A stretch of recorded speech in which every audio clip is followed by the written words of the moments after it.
Hi there, and welcome to the CDFM study group.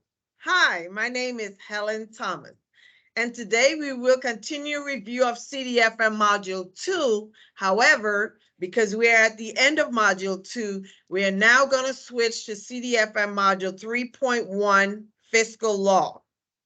So first, I'm going to use the slides that I have before you on the video, on the presentation, because what I tried to do was look in Module 1 and 2 and pull out the fiscal law related items in those modules and then put them here with the Module 3 to kind of put it all together. So let us begin. All right, so once we receive our resources, so now we're switching to the execution phase of, you could say, the PPBE process, plan, program, budget, and execution. Once Congress appropriates the funds, we understand that they have control of the purse, so they put limitations on the way in which we can use the funds. Hence, we have fiscal law. So every financial manager, we cannot just rely on the lawyers, the ethical lawyers, to tell us whether something is right or wrong. We also have to be trained on fiscal law and be certified to be able to make these decisions day to day as we conduct our business. So the basic idea behind fiscal law is simple. Whatever it is that we spend the government funds on must be approved for that use. So unlike a common law, like traffic law or something like that, a common law, the common law says that if it's not stated that I cannot do something, then I can legally do it. On the financial management side, it's the opposite. It must be stated in some form or fashion that we can make that purchase. We can purchase that equipment because it's stated under this particular regulation or guidance in the appropriation. So that's the basic idea behind fiscal law. So translation, we spend the funds based on what Congress tells us we can use those funds to purchase.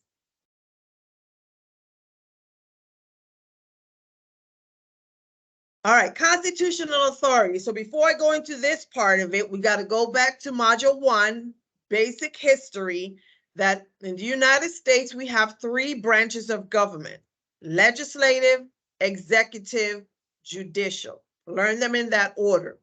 If you learn them in that order, you will see that Article 1 of the Constitution governs the legislative branch or Congress. Article 2 governs the executive branch or the president, and Article 3 governs the judicial courts or the judicial branch or the courts. So if you see they say Article 1, Section 7 of the Constitution governs which branch of government, because it's Article 1 and you learn legislative, executive, judicial, you will know that Article 1, everything here on this page is talking to the legislative branch or Congress. So Article 1, Section 7 gives Congress the power to raise revenue, raise money for the country, how bills will be passed from the House, Senate to the president. That's all covered in the Article 1, Section 7. And raising revenue, and I think collect taxes, where's that? Next one, Article 1, Section 8, Clause 1 of the Constitution empowers Congress to collect taxes from the rest of us. But the most important article that you should be familiar with as a financial manager is Article 1, Section 9, Clause 7. This is the reason that the government will shut down if we don't have an appropriation law in place, if we don't have a continuing resolution in place. By the time 1 October of that new fiscal year comes, the government shuts down because this part of the Constitution says no money shall be drawn out of the Treasury unless we have an appropriation law in place. So Article 1, Section 9, if you don't remember none of them, please remember Article 1, Section 9. No money shall be drawn from the Treasury. So all of these articles in the Constitution governs the legislative branch or Congress. I throw in the primary or the most authoritative source on appropriated funds. So after the Constitution, the next authoritative source you want to look into is the GAO Red Book, or the Principles of Federal Appropriations. The GAO Red Book, what does GAO stand for? The Government Accountability Office. Who does GAO work for?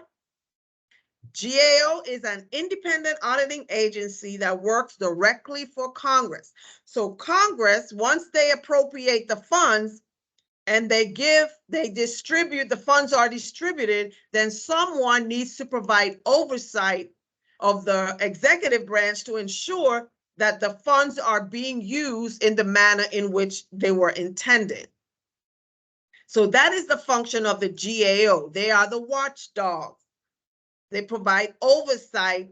They evaluate the executive branch. That means anybody who holds a portion of the president's budget or the federal budget will be monitored by the Government Accountability Office.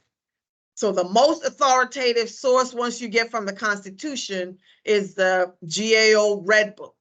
So in the CDFM, they talk about the GAO Red Book, Yellow Book, and Green Book. I always say it at this point, think of a stoplight: red, yellow, green. Red light deals with appropriations. Yellow deals with auditing. Green deals with internal control. So any information you want on internal control from the GAO, you go to the GAO Green Book, and so forth. Red, yellow, green, appropriation, auditing, internal control.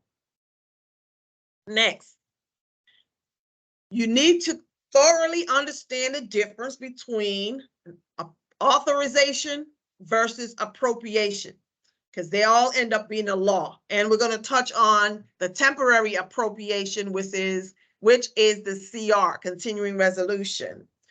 So the authorization law is the responsibility of the House Armed Services Committee and the Senate Armed Services Committee. That's something important to know.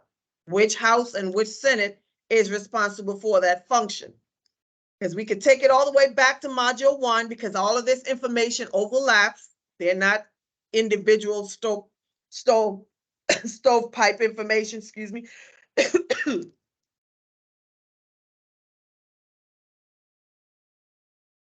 Congress goes through the budget resolution process. The House Budget Committee and the Senate Budget Committee is responsible for that. Then they go through the authorization process.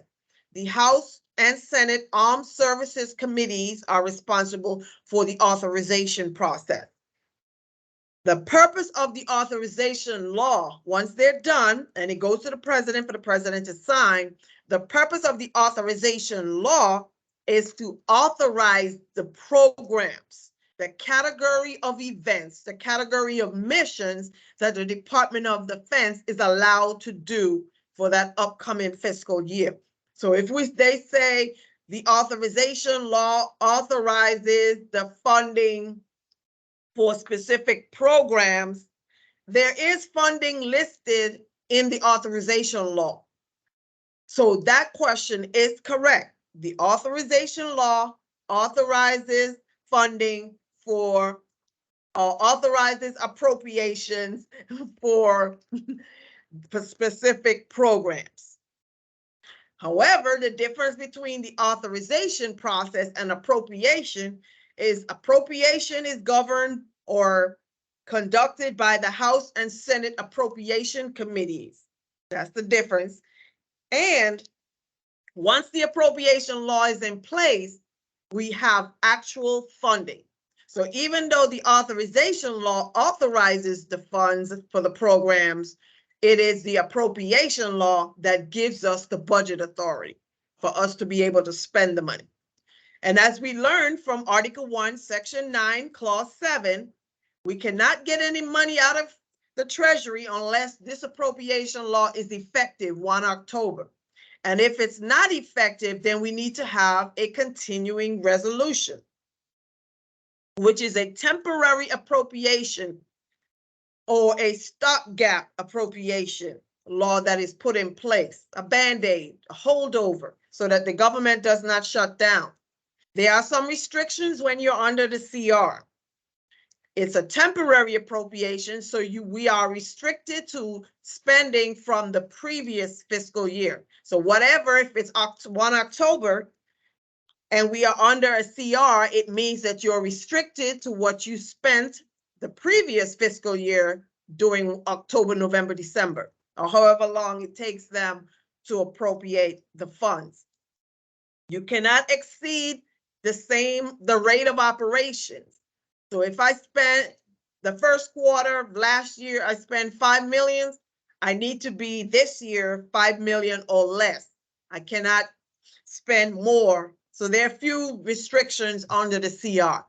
So this is the authorization versus appropriation. You most likely will see different scenarios with this. Remember, on a multiple choice exam, 2 or 3 answers can be correct, but there's one that is most correct. Unfortunately, that's what multiple choice exams are about. So most people think that if it's multiple choice, that only one answer is correct. And so it confuses you because you're like, well, that one's correct. That one sounds correct. It's meant to be. So whenever you have an exam, such as with the ASMC, and all they tell you is a percentage of the exam, of the material that's on the exam, that also lets you know that the way they calculate the exam is based off of percentage of correct responses. So if you know that the authorization authorizes appropriation of programs, because they can use the same word to confuse you, appropriation. And the appropriation law gives us budget authority, actual funding. So I'm going to leave it at that.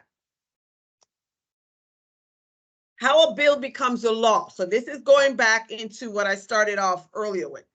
So the bill can be introduced by either Congress, a committee in Congress, or by the president by placing it in the hopper. So the hopper is the name, and it's mentioned in the fiscal law portion of it. The hopper is where you place it just before it goes before the president for review. So 3 ways to introduce: Congress, committee, or the president. How does the president initiate a bill? How does the president notify Congress? Oftentimes, before the formal bill is introduced, the president conducts a State of the Union address sometime in January. I think they usually do those. And what the purpose of the State of the Union address, saying the current position, strategy, and what the focus or priorities are going to be in the future. So once the bill is submitted in the hopper, it goes for consideration in the committee that's responsible for that request. If it's on equipment, whatever it is, it goes to that committee. Then the committee takes actions through the committee markup. So a vote is taken, and if approved, they may decide to submit a clean bill. So when it goes to the markup, it's corrected, just like if you submit an award or evaluation. Whoever you submit it to often will review it. They'll mark it up because they see some questionable things on there that needs to be corrected. Then you correct it and you submit, as listed here, a clean bill. Once the clean bill is submitted, it goes to the House. The House reviews it. Then it goes to the Senate. The Senate reviews it. Then together they have to come, and once it's passed in one side or the other, it's called an engrossed bill. Kind of jumping the gun there. All right. Resolving differences. Remember, only one bill can go to the president for the president to sign to become law. So the House, if they've already approved theirs, the Senate may not have already approved theirs, and they have differences. They have to resolve the differences together.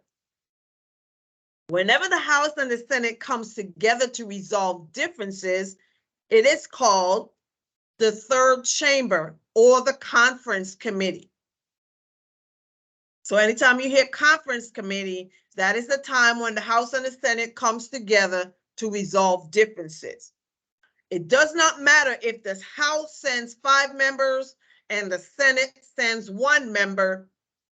The House does not have an advantage because they're speaking as one body, one House, one Senate. We need to come together to a resolution and to submit the final step, submit that bill, enroll it and submit it for the president to approve. All right, so the budget cycle. Phase 1 is budget formulation.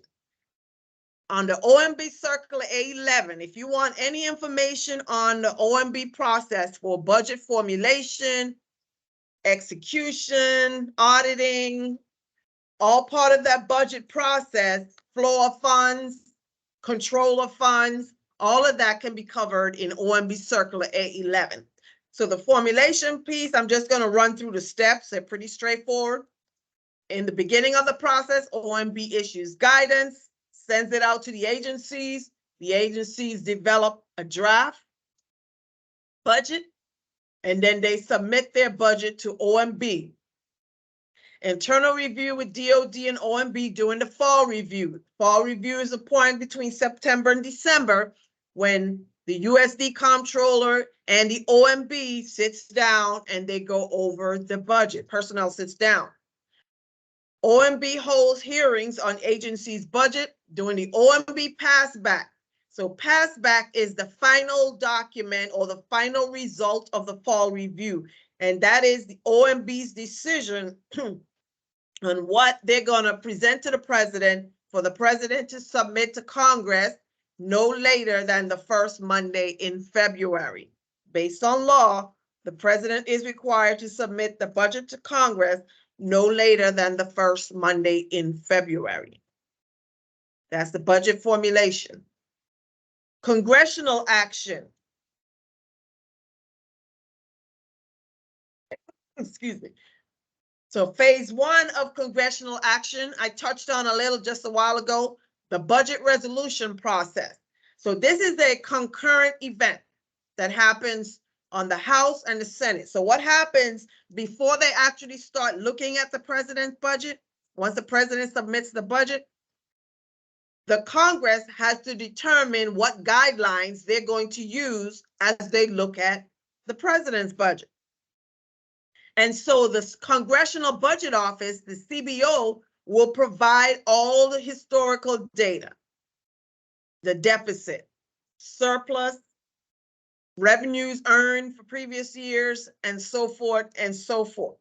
They present all the data to the House, and that same data is presented to the Senate Budget Committee. They go to their individual floors to look over at the information and make their decision. Then at some point, they have to come together. And what is it called when they come together? To resolve differences, they're called a third chamber or a conference committee. They vote, then they go back to their individual floors, and that one conference committee submits, it's a concurrent event, submits that one document as their guideline. So this particular event, the budget resolution process, does not go to the president for the president to sign. This is an event that's internal to Congress for them to determine the guidelines for looking at the president's budget. So now we move on to the authorization process.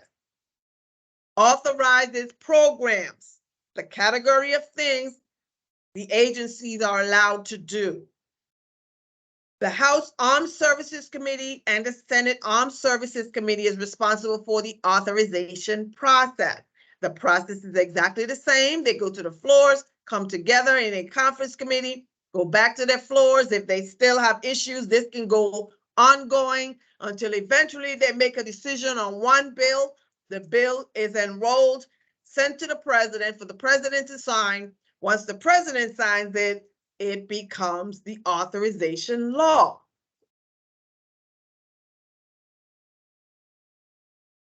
The third phase of the congressional action is the appropriations process. Gives us budget authority. This is the responsibility of the House Appropriation and the Senate Appropriation Committees. Process exactly the same. They make their decisions on their floors, come together in the third chamber or conference committee, take that, whatever their decisions were together, they go back to their floors to publish one document. The conference committee must publish one bill, one document to submit, one budget to submit to the president for the president to sign for us to get an appropriation law. Appropriation law is what's necessary. So this is the part that's tied to Article 1, Section 9, the appropriations law. No money can come out the Treasury unless this law has been signed or a continuing resolution, stopgap. So once it gets to the president has some options. So you see how the budget works. The budget is submitted from the president. OMB works for the president. That's the chief financial officer. Then the president submits the budget to Congress. Congress makes the controls in place, limitations, guideline cuts, all of that.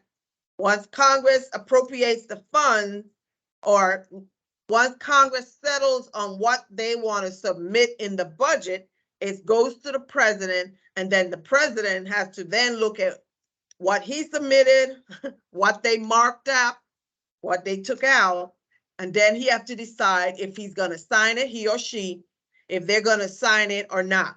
So the options are approval and signature. The president has no issues with the budget that was submitted in front of him or her, and so he approves it, she approves it, and signs it. Or the president can simply veto the bill. That means they can send that bill back. This note down here wants to introduce a term called the Line Item Veto Act. Understand that prior to 1996 or so, the president at that time was allowed to mark through. If they did not like something on the bill for the budget, they could mark it through, sign the bill, and now we have an appropriation law. So eventually the courts deemed that was unconstitutional.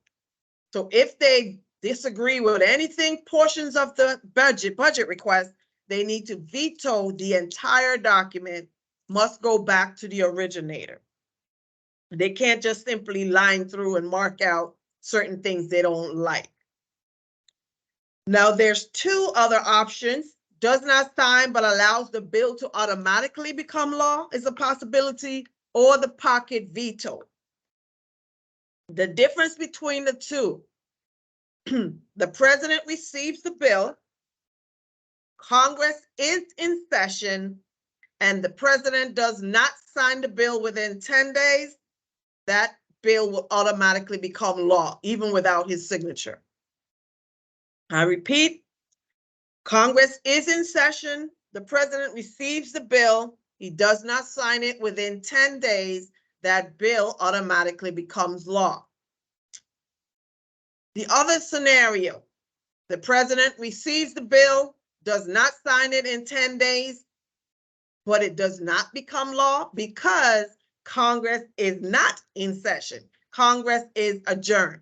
So for the pocket veto, if Congress is adjourned or not in session and the president receives the bill, doesn't sign it within 10 days, that particular bill does not automatically become law. So make sure you understand the difference between does not sign and allow to automatically become law or a pocket veto. So the DOD related, so there are like 12 different types of appropriations out there that's used in the entire United States. But far as the Department of Defense is related, we kind of zoomed it there. They're only responsible or care about the defense, military construction, veterans affairs, energy and water development appropriations. So those are the three appropriations that we pay closer attention to when they get approved and so forth. Budget cycle, budget execution. So after Congress appropriates the funds, let me orient you. So this GAO providing the oversight, Congress appropriates the funds, and then GAO has to provide the oversight. There are two things that happen once Congress appropriates the funds. The legal step right here is the Treasury issuing Treasury warrant, because remember, Congress will maintain control of those funds. So now we have an appropriation law in place. The Treasury issues a Treasury warrant or an appropriation warrant. This is a legal step because this one is tied to Article 1, Section 9 directly. The rest of it is process. So Treasury issuing a Treasury warrant and OMB begins the apportionment process. So this begins by when Congress appropriates the agency, so Department of Defense, Department of State, Department of Education, they have to submit an SF-132 document to OMB requesting their funds. That's the first part of the process. So they have 10 days after the appropriation law to submit the SF-132. Then once they submit the SF-132 to OMB, Office of Management and Budget, OMB, has 30 days to issue the apportionment. So Congress appropriates, OMB apportions funds, and DOD issues allotment. So this is the SF-132 in 10 days. DOD issues to OMB. OMB has 30 days, gives them the apportionment, and then quarterly, every agency must submit an SF-133 document to report on the execution of the funds they received. So that's kind of a simplified way of explaining. All right, let's look at some terminology when it comes to fiscal law. We talked about apportionment. So remember, Congress appropriates the funds, OMB apportion. So Office of Management and Budget apportions funding to government agencies. It is a distribution of approved fundings for a specified time frame. So apportionment, allotments is appropriation, apportionment, allotment. They're all subdivided down to subordinate organization. Budget authority is what we must have to spend taxpayers' dollars and to make payment, to take payments out of the Treasury. Once we receive our allotment, we commit, and everybody commits. Administrative reservation of funds, that means you're setting certain funds aside. I'm going to lunch today. I have $20. I put the $20 in my purse for lunch. I've just committed the $20. Haven't done nothing yet. So I've administratively reserved those funds. Obligation is when you enter a contract. You legally bind the government for a particular amount of payment from the Treasury.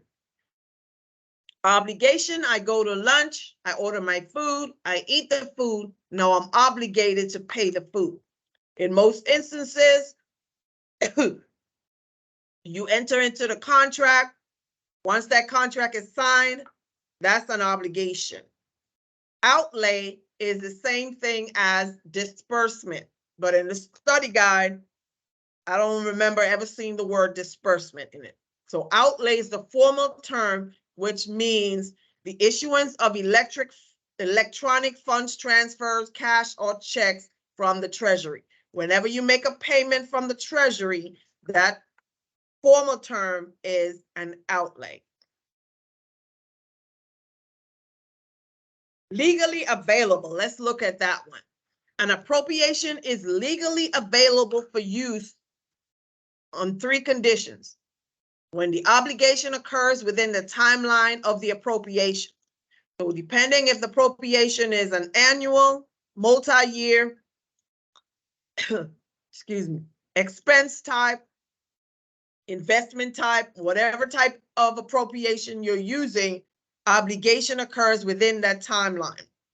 The purpose of the expenditure must be authorized. Again, we cannot just spend whatever we want. We can't just go down to Walmart and spend taxpayers' dollars when there are authorized areas to spend that money. The obligation must be within the amount established by law. So not the amount that Congress appropriated, the amount that you received. You cannot spend before you receive your funding, and we cannot spend more than what we received. So legally available. Availability of funds. The majority of you will see this again, but you won't see it in words. You will see it as a practical exercise. Based on your understanding of the flow of funds, Congress appropriate, OMB apportions, DOD issues allotment, we commit, obligate, outlay. If they say something is unapportioned, you'll know it's already been appropriated, but what's the amount that has not been apportioned? So that's this first one, unapportioned appropriation.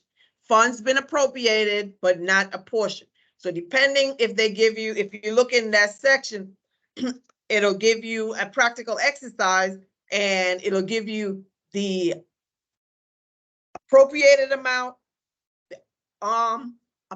apportioned, all these A's, apportioned amount and the allotted amount. And if it's on, that means you got to do some subtraction. So unallotted means the funds already been apportioned, so the step before it, but not yet allotted. Unobligated. So it's already been committed. So if you got committed, or it's already been received the allotment. So unobligated, funds already allotted by DOD, but not obligated. So the bottom line is, to know the availability of funds, to calculate it, you're going to need to understand the flow of funds. Congress appropriate, OMB apportions, DOD issues allotment, we commit, obligate, and outlay the funds.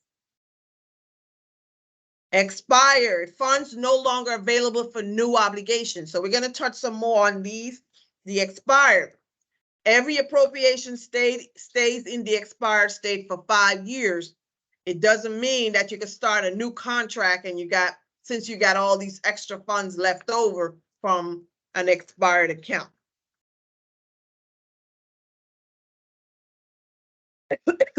So the way how the power of the purse works, where Congress controls the funding, is they place limitations on all the appropriation. Every appropriation has a specific purpose, time, and amount. Whenever you deal with purpose, and we're going to look individually on each of these, is you must apply the necessary expense doctrine. 31 U.S. Code 1301. Time, you're looking at the bona fide needs rule. Do I really need this item in this fiscal year or the next? How much time does it take for me to get the item? If I can order it and get it next week and it's for the new fiscal year, then I probably need to wait. And then amount, Anti-Deficiency Act, ADA. So you can violate 1341, Anti-Deficiency Act, 1341, 1342, and 1517. So let's touch on these. All right, so purpose.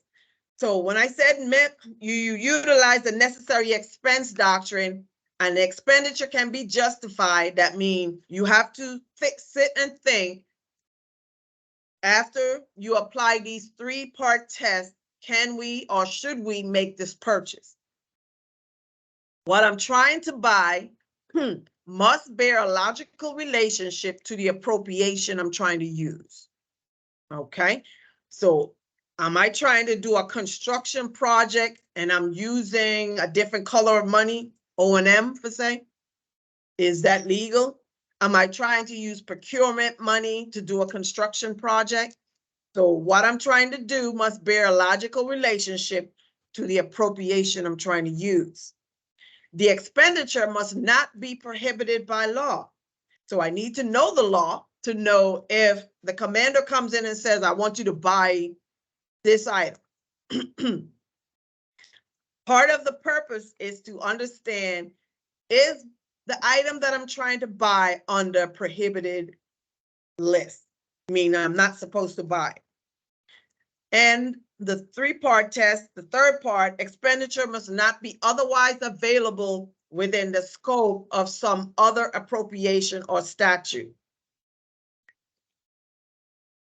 And we kind of violate sometimes, you got to be careful with this, is if something can be ordered in the typical supply channel, order it through your S4 or G4. And we just determine, oh, you know what, I got a GPC government purchase card, I just go buy it. Or we do a contract, let's get a contract for that item, when you could have simply gone through. So you got to make sure that what you're trying to buy is not already provided elsewhere.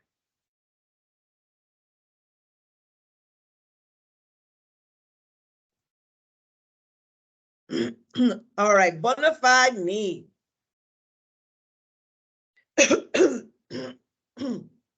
31 U.S. Code 1502. I'm losing my voice. So I'm trying to hang in there till we finish. All right, so purpose was 31 U.S. Code 1301. Time is 31 U.S. Code 1502. When you get to time, you have to consider bona fide needs rule. So the bona fide need basically says, the basic rule is current year needs, current funds. I'm not typically supposed, if I'm in fiscal year 23, I should not be at this point buying things for FY24. Of course, there are some exceptions if what I'm trying to purchase has a long, what they call lead time, to be able to actually get the item by, let's say, September, October. Let's say September is when I place the order, because I need to get the item by November, and it's going to take the vendor that long to get me the item, then I may have to use current funds. So there are exceptions to the policy, but basic bona fide needs rule. Part of that is understanding with time, every appropriation has a specific purpose, time, and amount. Under time, you have two expense type appropriation. They are annual. Expense type are the ones that are yearly.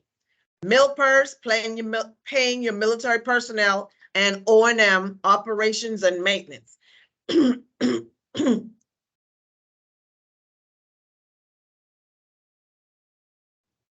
Which is basically for everything else. RDT&E is a 2-year appropriation. Investment type is procurement.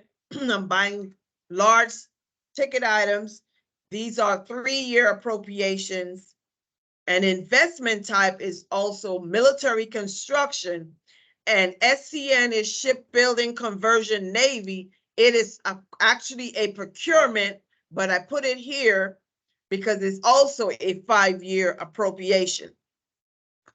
Then there are some statutory appropriations that are no year type, such as the Defense Working Capital Fund and how those operate. So I think we're going to touch on those a little bit more later. All right, so every appropriation goes through phase 1, phase 2, and phase 3. Phase 1 are these years: annual, RDT&E 2, procurement 3, military construction, and SCN 5. What that means in phase 1, those appropriations are available for new contracts, new obligations. That's how you're spending them. You can get new contracts, new MIPERS, new everything. But once this, let's say if I have RDT&E funds, once this 2-year fiscal year is up, then it enters phase 2. It enters the expired state.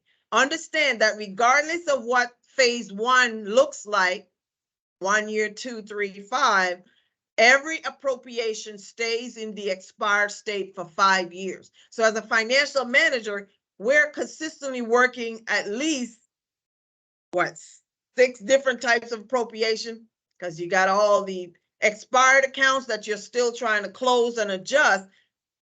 No new contracts for the expired state. Once they enter this state, you're simply making upward and downward adjustments. Once they enter the closed state, so we're in FY23 now, the closed state will be for FY18. So come 1 October of 2023, FY18 will enter phase 3, which is closed. When that happens, all the funds are returned to the Treasury and entered into the miscellaneous receipts account. They can use that money to pay down on the deficit, right? We owe a lot of money, so we can start using all the canceled or closed account funds to start pay down on those bills. The key with phase 3, once an appropriation enters the close and cancel state, the money is whoop, or the accountability is gone from us. But you also have that 1% rule that says, as a financial manager, you can use up to 1% of current appropriation to pay for an invoice that comes in an account that is currently closed. You can use 1% of the same type of appropriation you would have used. For whatever reason, sometime a contractor was sending their invoice 6 years later, and we still owe them the money. They still got to be paid. If you're at the organization and you have the money to spare, you can use up to 1%. If not, you have to defer them to the DFAS, the financial folks at DFAS, so they can get their money.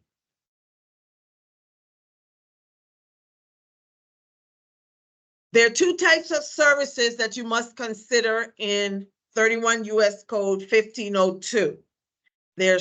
And when do you obligate the funds?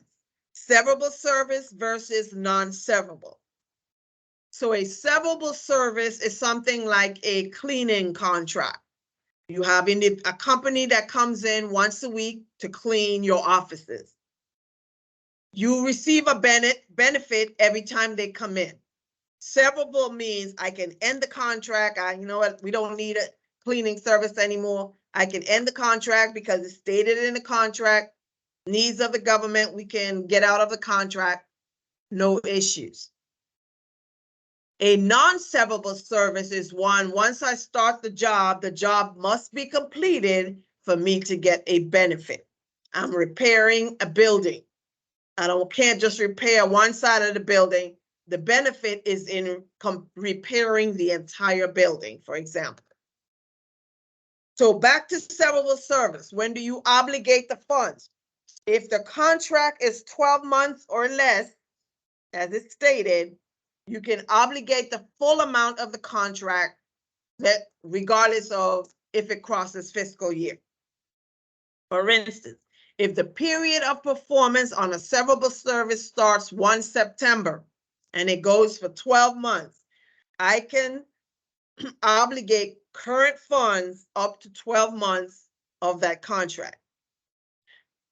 There's some severable service that runs longer. They might say what they call them option years. So let's say it ends up being a 13-month contract. You can only obligate the 12 months of current appropriation, and then the other month will have to wait, subject to availability of funds for the new fiscal year. So just remember 12 months or less.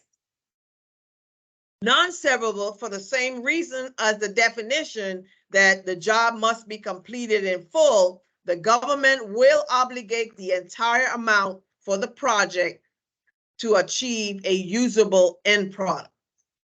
So non-severable, you got to pay all of it. And if you look through the book, an example of a non-severable service is a training. Most training you go to, they should have a training plan, just like I have a training plan. You don't have to pay me, but just using as an example. And you have to complete the entire training plan to get a usable end product to say, I am certified in that particular area. And the third one, amount, is governed under 31 U.S. Code 1341, 1342, and 1517. So you're going to need to know the differences. 1341 says I cannot obligate or spend more than the appropriation I received. So appropriation is the key here.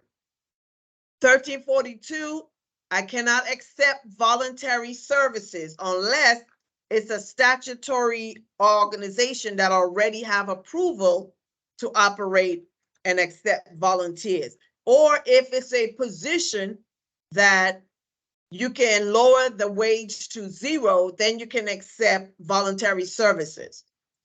So if you have a GS position, it's currently vacant, but you have someone who wants to come in, you don't have to hire me.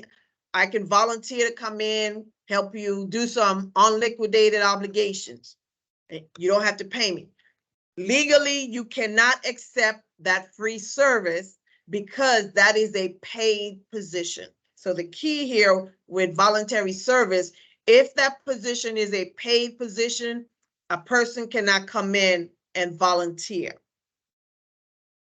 And then the third amount, U.S. Code 1517, says I cannot obligate or spend more than the apportionment. So if you think about it, Congress appropriates money, it goes to OMB. So that tells me if they say somebody violated 31 U.S. Code 1341, most instances it happened at OMB level. 1517 is apportionment, so that happens between OMB and Department of Defense and other agencies. So Department of Defense can violate 1517. But depending on where the scheme of things are, if we violated at our level, often our higher will try to correct it and correct the issue before it gets all the way back up to OMB. All right, Anti-Deficiency Act reporting requirements. What are we required to do if we identify an ADA violation?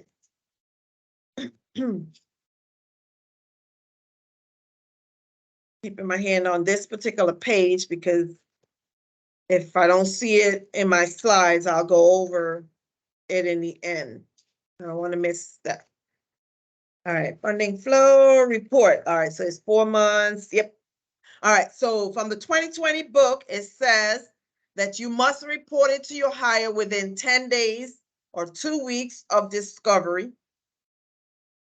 Factors such as a mistake. So even though humans make mistakes, we have to be very careful. That's why we have separation of duties. We have several individuals reviewing each transaction because we cannot say, well, I made a mistake, sorry. Oversight, I didn't know, or lack of intent. I didn't intend to defraud the government. These are not affect the duty to report. We still have a duty to report. Even though you're able to fix it, you still have to report it. Let's go back in. The preliminary review. So of course, once you identify there's a problem, you have to do a review. You have to do an investigation. That preliminary investigation must be completed within 4 months of that initial discovery. Relief of accountable individuals. So you have your accountable dispersing officer. If you actually are the ones that certify that final payment to go out and pay someone, and then it becomes, oh, that was a wrong payment. Physical loss, So the GAO Comptroller General must grant relief for the following. So if it's a physical loss, the SecDef determines that the individual is carrying out official duty, but the loss was not any result of illegal, improper, or incorrect payment. The loss was not due. So once they do that preliminary review and it finds you did everything you possibly could to ensure the safety of those funds, but for whatever reason, it still got lost, you must be granted relief. Illegal, incorrect, or improper payment. Payment was not the result of bad faith or lack of reasonable care. You just didn't care. You just sign everything that comes in. That's mean you bad faith. But if you're actually doing your due diligence, no law prohibited the payment, and based on the documents you receive, let's say you're authorizing someone for basic allowance of housing because they gave you a lease, you see that they're married, based on the documents that they gave you, it was legal. And then they come back later, oh, that document was a fraud. Well, it's not your fault because you couldn't tell that it was a fraud document or not. So you made the payment.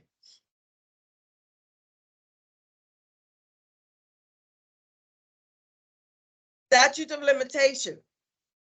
So this is the reasons also at why, as financial managers, sometimes you have to tell your leaders, no, we can't make that purchase.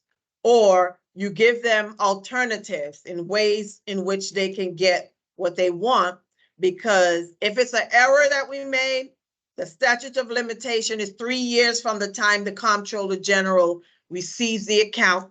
Comptroller General is the person in charge of GAO. So they step in to investigate. But look, there's no time limit for statute of limitations on fraud. So if you actually cheat the government and they figure out, oh, this has been going on for years, they can come, you done retired, you think, all right, I got my money, I'm good to go, you done retired, bought all you're gonna buy with that money, and here comes someone knocking at your door, because for fraud, there's no time limit in when they can come after you for money, for the payment.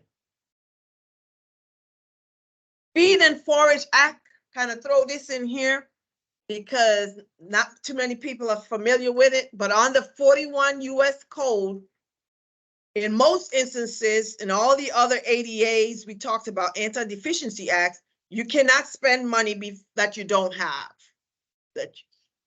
So, but under the Feed and Forage Act, the Department of Defense is allowed to spend money, but there's some conditions. So let me read it.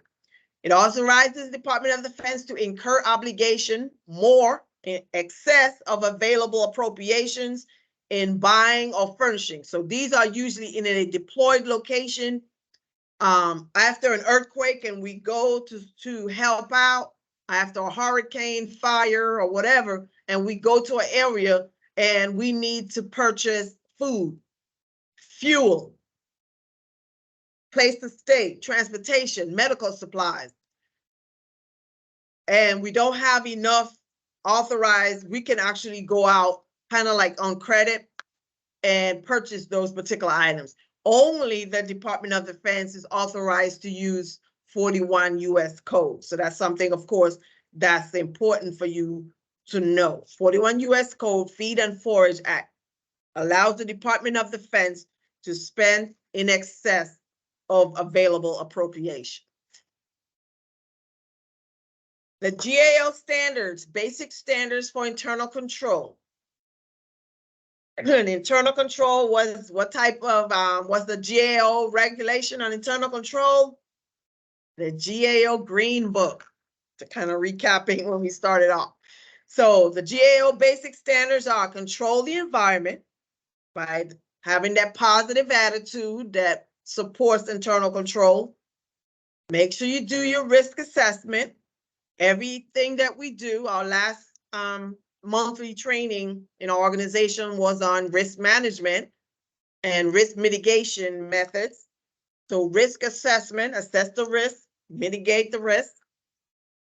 Information and communication, making sure that All the information is funded down to the lowest level. All the policies, the regulation, the operating procedures, the processes is communicated.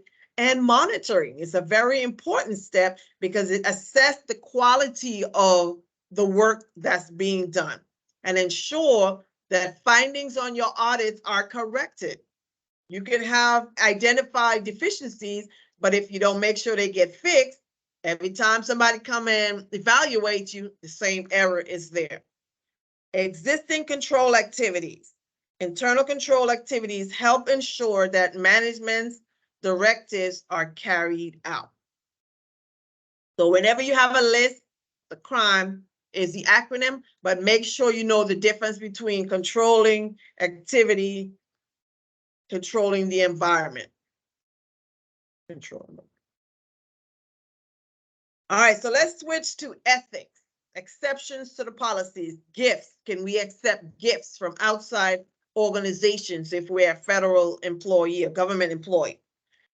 So can I accept a gift from a contractor? The answer is yes. But that single gift cannot exceed a $20 value, and within actually annually, the total gifts received from that same contractor cannot exceed $50.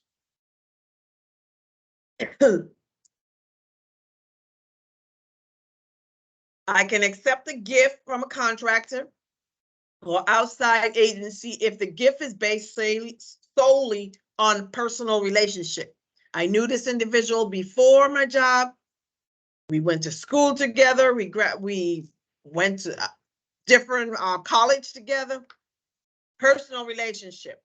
Gift based on outside business or employment relationships. So depending on the manner in which you're receiving the gift. If it's just a stranger, you didn't know this person before you came to work for the organization. You're not friends outside of work, but they're giving you gifts, you might question it. Gift in connection with political activities, exception, you can keep it. Employees may accept gifts or free attendance to an event if a determination has been made that going to the event is necessary. So if someone gives you tickets to the NBA playoffs and their contractor, and you can actually do business for the government on their behalf, I wouldn't accept it. That's what I'm saying. So because it's really not necessary. And you might have that conflict of interest. Executive branch employees may not give or take a gift from an employee who makes less than they do. How do you get around it? Organization where gifts are normally given, and individuals are permitted to give gifts to their supervisors. So a subordinate employee can provide a gift to a superior, but the value of the gift must be less than 10. And usually that's why they collect from individual, voluntary basis, and you're limited. If you say, hey, voluntary, you're limited to $10, not more. But it's not a good idea for you to be that individual employee. Well, I want to give him or her my own gift. I wouldn't do that. That kind of opens up some doors. So y'all put your money together and come up with one big gift. Employee contribute on a strictly voluntary basis, and the $10 limit still applies. Ethics may buy food and refreshment. So you can use taxpayers' dollars to buy food, but the food item must be shared in the office. If you buy let's say a refrigerator, it's not a refrigerator for your office. It's a refrigerator that is a common area that all the employees can use. Let's see, I want to touch honorary payments may be accepted for speeches, lectures, etc. as long as you are not, I should have put that in red, as long as you are not operating in your official government capacity. Title V U.S. Code. Honorary payments. Let's say I graduated from the University of North Carolina and they invite me back to come give a speech or a lecture, and they want to pay me. If they're paying me and they're inviting me because I'm an alumni, I graduated from that school, got nothing to do with my government role, I need to make sure all the documentation says it's because I am an alumni of that organization. I cannot accept the money from them if they say, you know what, you're the supervisory budget analyst for this organization, and we would like for you to come and explain what it means to be a budget analyst. Well, because it's my official capacity that you're inviting me, I cannot accept any money for that speech or lecture. So honorary payments. All right, so let's do a couple practical exercises and let's talk about it, because this is the way you will see when we talk about every appropriation enters phase 1, phase 2, phase 3, open, expired, then close. Based on that knowledge, you can be asked any type of practical exercise. So I put an example here. So one example is, if today is November the 4th, 2015, you were just given RDT&E funds, when will those funds be closed? Just remember, fiscal year. So how do we start? First, you need to know what fiscal year you're in. If it's November the 4th, 2015, you are in fiscal year FY16. You're dealing with RDT&E funds. RDT&E funds are open for new contracts for 2 years, for 2-year appropriation. So those are the two things you pull out. Now you need to just go through the life cycle of appropriation. It is open phase 1, fiscal year 16 and 17, because we just said it's open for 2 years. Every appropriation then enters the expired state for an additional 5-year fiscal year. So then fiscal year 18, 19, 20, 21, 22, you are in the expired state. So had this question asked, when would this appropriation be in the expired state? You would then say FY18 to FY22 is the expired state. But the question was, when will these funds be closed? After FY22, when FY23 begins, these particular funds will enter the closed state. I think I got another example. Today's October the 1st, 2011. You were just given Milcon funds. When will those funds be in the expired state? So you pull out the information you know from what's given. Military construction funds, they are in phase 1 for 5 years. That's a 5-year appropriation. What fiscal year am I in? If it's October 1st, 2011, I'm in fiscal year 12. So with that knowledge here, now I can go through phase 1, phase 2, phase 3. This particular appropriation is in the open state from fiscal year 12, 13, 14, 15, 16. It's good for new contract for 5 years, fiscal year 12 to fiscal year 16.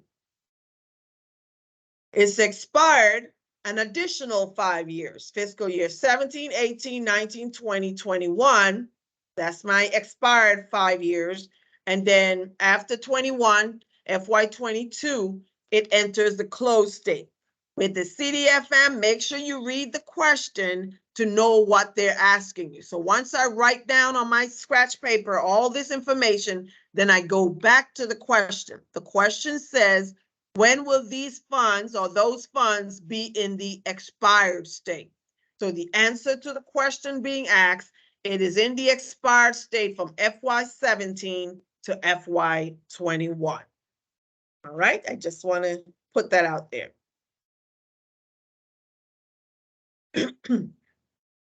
So earlier I mentioned the availability of funds may be in a practical exercise type of scenario. Here's an example that's given in the study guide. So based on unapportioned, unallotted apportionments, unobligated allotment, unpaid obligations, paid obligations, based on the information given, they gave you apportionment, appropriation, they gave you apportionment, 22, allotment, obligation, outlay. And then if they ask for the unapportioned appropriation, then you have to take that 48 minus 22 that was already apportioned, and what's left is 27 million. Your answer is 27 million is unapportioned appropriation. Already appropriated, but not apportioned. Already apportioned, but not allotted. So how much is already apportioned? 22. How much is already allotted from here? 19. 22 minus the 19. That means my unallotted apportionment is 3 million, and so forth.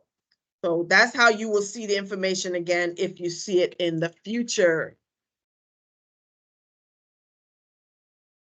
All right, so conclusion on the slide. The expenditure of public funds is only proper if Congress authorized you to use the funds. But what I wanted to also add, as I'm going through the fiscal law, and I noticed I didn't have it on the slide, is sometimes you can use O&M, operations and maintenance funds, to procure, to do military construction. So let's look at the exception. If I have a minor construction project that is 2 million or less, instead of getting construction funds, I can legally use O&M funds to do that minor construction project. I repeat, if I have a minor construction project that's 2 million or less, I can use O&M funds to do that construction project. Likewise, if I have a procurement and it is not more than 250,000, I can use O&M funds to procure a system. So the idea here is 250,000, so less, so 249,000 and less, I can use O&M to procure. So those were the two exceptions. Let me highlight those so I don't forget them in the future. Those are the two exceptions to policies of, if I'm procuring, I have to have procurement dollars. If I'm doing a construction project, I need MILCON. Only the exception is if the MILCON is less than 2 million, then I can use O&M funds to do it if it's a minor construction. Let's see what else. No year appropriations. They may be a revolving fund. However, they still have guidelines that they have to follow. They still have to report to Office of Management and Budget. The basic idea behind the Defense Working Capital Funds is the agency takes their money, just like in the civilian world, takes their money to buy the item, put the food on the shelf, like your commissary, put the food on the shelf. Based on how much it costs them to put the food on the shelf, they provide that stable rate for the customer. Then they charge the customer that rate.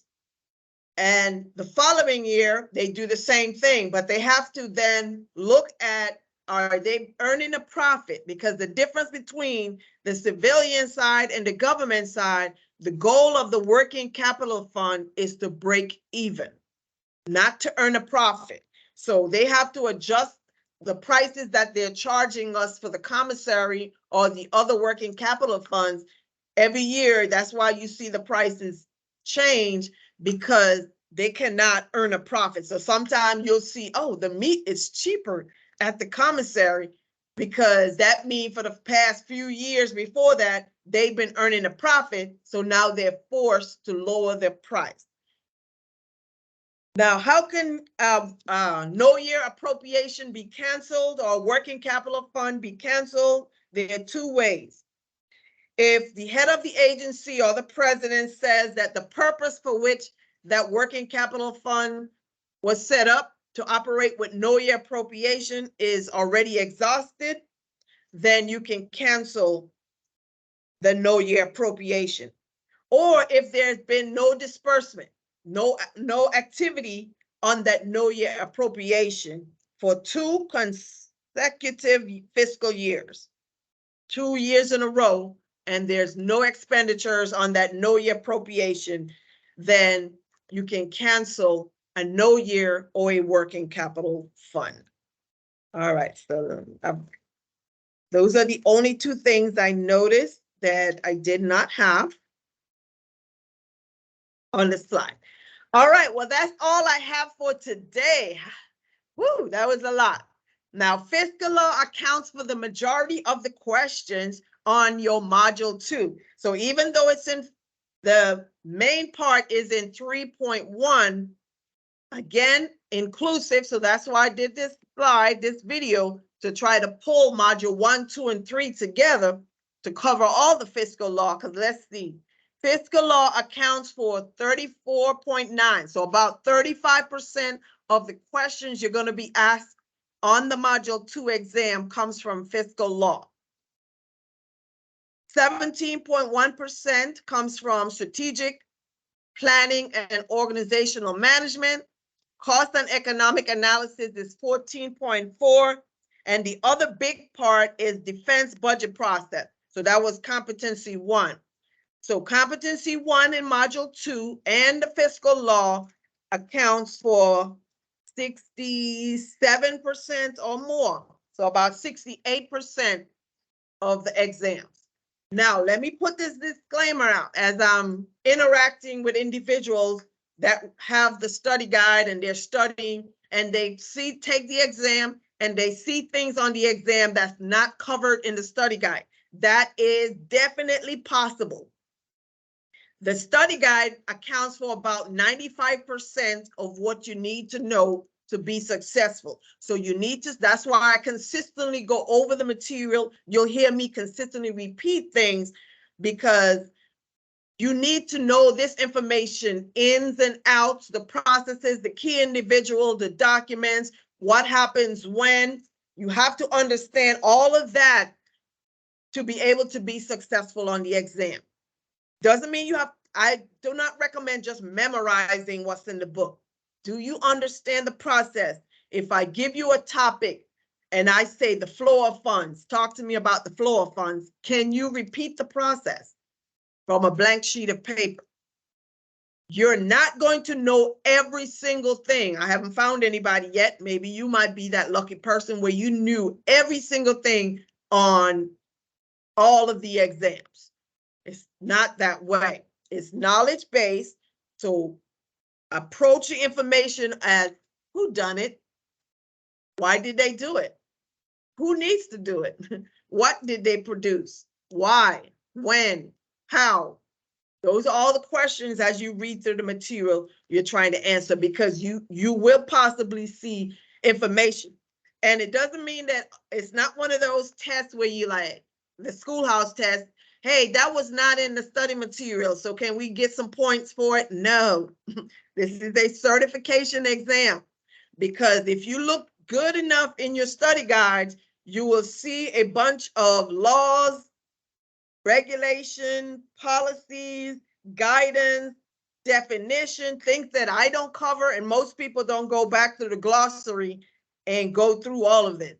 But if a question is asked on the exam, it's because it's listed somewhere, or it's referring you to go to the Chief Financial Officers Act or the Federal Managers Financial Integrity Act, and so forth. So what the information is as we go over on these videos, as we go over weekly, study it, understand it, become familiar with this, just engross yourself in the information, and you will have enough working knowledge to be successful on the exam.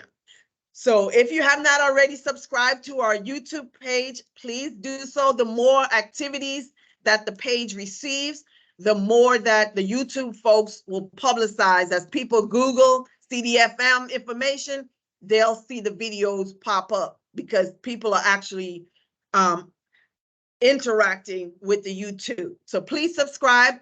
It doesn't cost you anything but to click that button and subscribe and allow the information to get out to more personnel. All right, if I see no questions, no concerns at this time. So if you're watching the recording later and you have questions, or I may have said something out of turn you don't understand, leave a comment under the video, and I promise I will get back to you within 24 to 48 hours. All right, this is Helen Thomas and the CDFM Study Group. I'll see you guys again next time.